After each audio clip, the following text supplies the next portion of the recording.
Today we are reviewing Hoppers, Disney Pixar's newest release and first movie of 2026.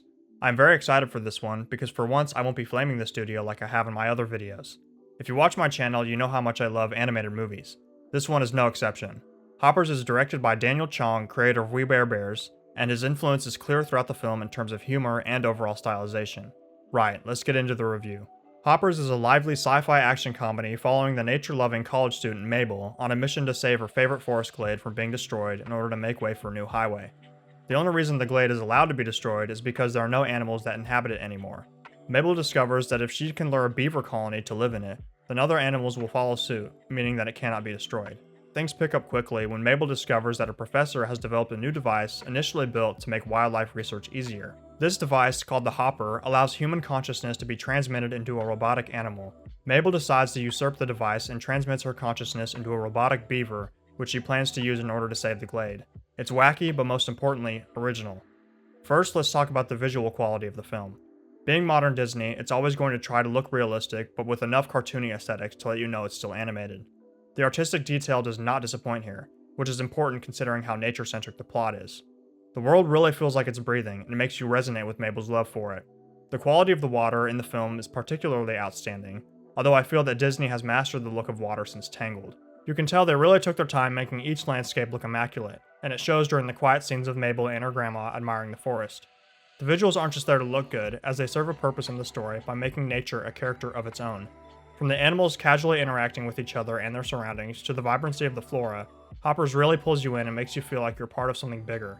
It reminded me of being a kid and spending every waking moment outdoors, noticing all those small things that I didn't realize were so important at the time. Overall, the animation goes beyond just looking good, it reconnects you with the sense of wonder that the film is trying to capture. Moving on, let's talk about the characters and overall writing. I believe characters are the most important part of a film, since no matter how good the film looks or how good the acting is, if your characters are boring, then your film is boring. Hoppers does not disappoint in this department. Our main character Mabel is fun, energetic, and even relatable. Her character grows a lot throughout the film, especially when she turns into a beaver and learns more about the bizarre inner workings of animal society. The animal characters themselves are also entertaining, with George the Beaver/Mammal King simultaneously being comedic relief and an integral part of the dramatic plot. The film is mostly centered on these two, with many side characters to bolster the story. While mostly forgettable, characters like Loaf, Tom Lizard, and the other animal kings provide some much needed humor during intense moments. Speaking of intense moments, despite its mostly comedic nature, Hoppers got unexpectedly dark and even frightening during the climax.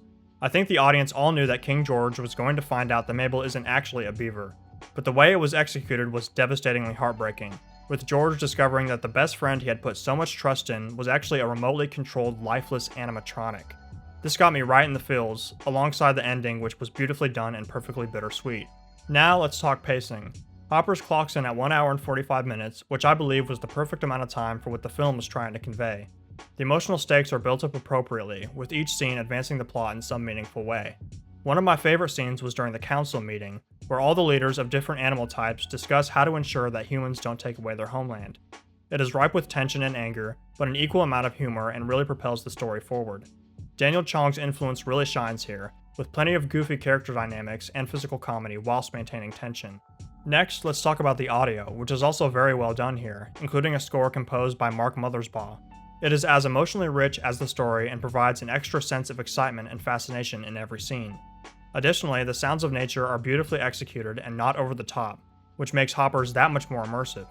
I can only imagine how many recording sessions were done to get the perfect balance of crisp nature foley and ambient effects. The voice acting is also a stellar part of the film, with John Hamm playing the antagonist Jerry, Piper Curda as Mabel, and even Aparna Nancherla voicing a science assistant who you might recognize as Hollyhock from BoJack Horseman. Meryl Streep is even there for a few scenes, which is wild. To conclude, I will admit that I am not the most avid moviegoer, and will only watch movies that seriously pique my interest. Disney Pixar successfully did that and even exceeded my expectations with this original story. It's fun, it's dramatic, it's beautiful, and it's exactly what I want to see from the animation industry right now. However, I really wish they did more marketing for the film.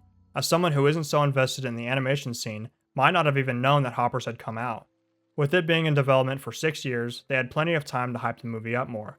This seems to be a pattern with Disney, as they will consistently overmarket movies everyone already knows about, then undermarket movies that no one has heard of, such as Strange World, Onward, and Wish. Overall, I give Hoppers an 8.8 out of 10. It is certainly not a 7.5 like IMDb says, but also not a 94% like Rotten Tomatoes says. I even saw some reviews comparing it to Avatar, with one even saying that it was better than the most recent Avatar. I guess you'll have to watch to find out. Thanks for watching, and be sure to check out my other videos.